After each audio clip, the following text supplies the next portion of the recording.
Hello, welcome to what is going to be the first of a series of videos on the fundamentals of fletching. My name is Matthew Proudman. I am currently a journeyman in the Guild of Fletchers and Bowyers. In this session we will look at the materials and tools used in fletching. We're going to look at how to select materials and how to select tools, and the framework we're going to be using is the top framework where the theory is first explained. I will then do a quick video on how I select the materials, and then that leaves room for the watchers of this video to go out and practice those skills themselves. So we're going to jump straight into the theory. So the first thing that we're going to want to get when we're selecting materials is the wood. For reenactment purposes, dowel is enough, and generally what you'll want is the 9mm thick dowel, and I get it at the 32 length range. So every piece of dowel is different because it's made out of wood. That's obvious. But what you need to look for is good grain. Now, this is an excellent example of good grain in wood, and the type of thing that I like to see when I'm looking at dowel is these lovely stripes here. Sometimes when you're looking at the pine dowel, it is very white and it can be difficult to see. One thing that you can do is take a little bit of oil, something like linseed, and put it onto the dowel and spread it, and that will make it go darker.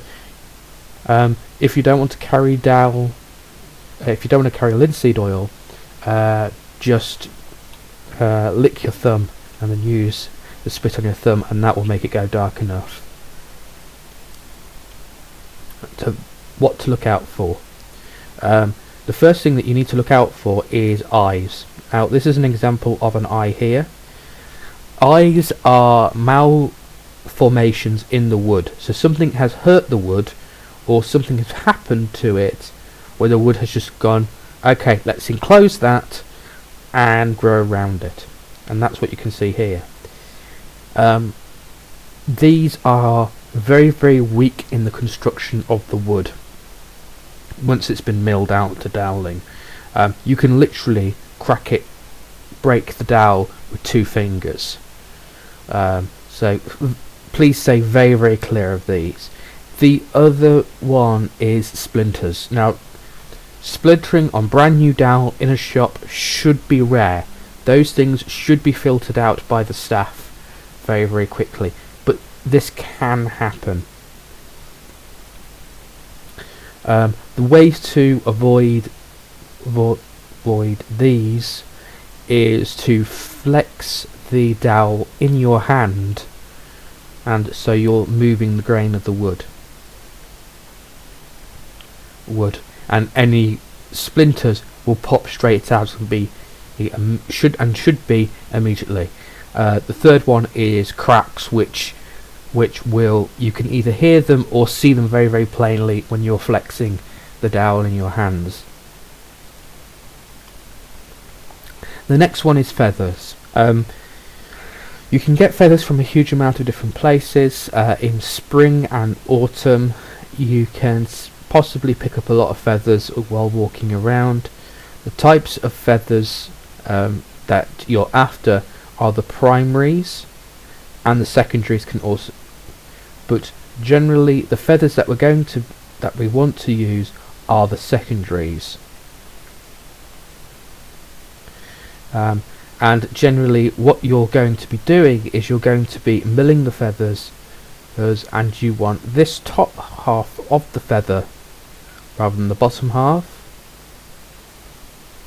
and you'll be splitting it down the rashes, and I know that I'm slaughtering that word, but that's fine, all the way down past the after feather and the dowry bards into the hollow shaft,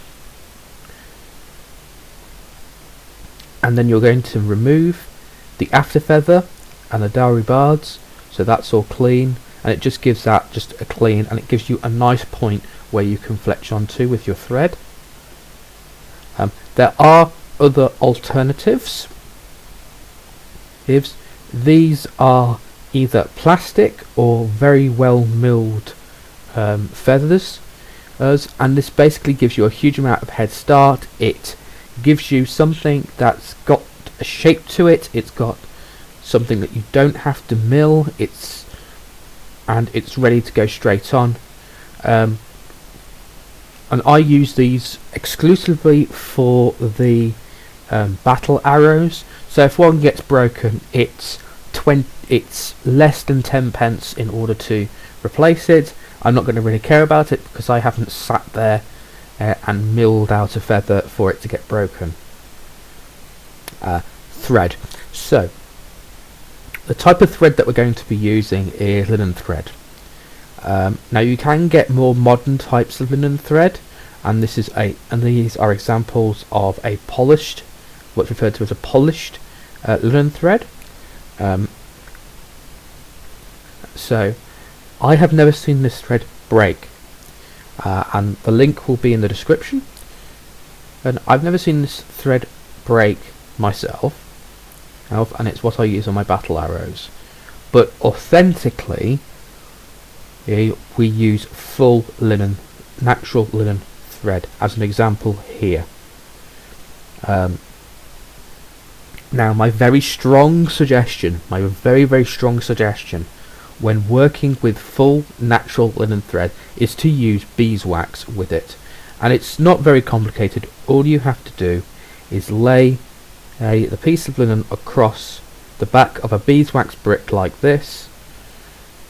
Yes, put your thumb on top, wait a couple of seconds, and then pull the linen thread very, very slowly through. This will strengthen the linen thread and make it less likely to break. Tools. The most expensive tool that you're going to be spending quite a lot of money on is your knife. The rest of the tools are reasonably inexpensive, but I would invest in getting a very, very good knife.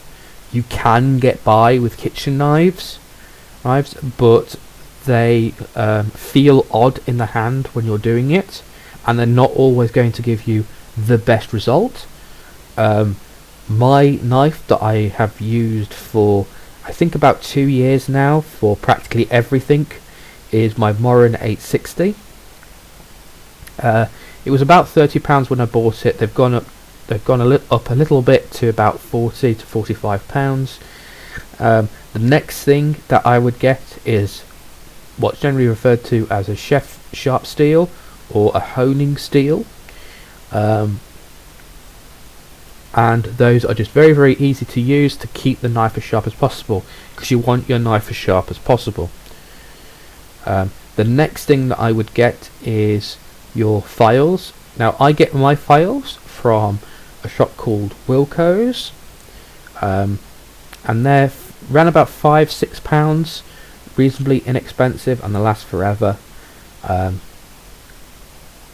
And then I also get my hacksaw blade. Now this is a very, very simple, what's referred to as a junior hacksaw blade, which is about £4.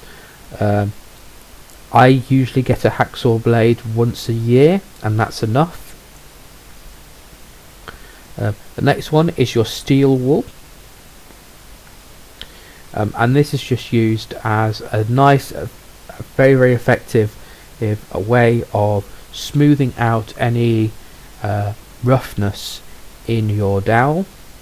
And the last one is the oil that you're going to be using in order to oil the shafts.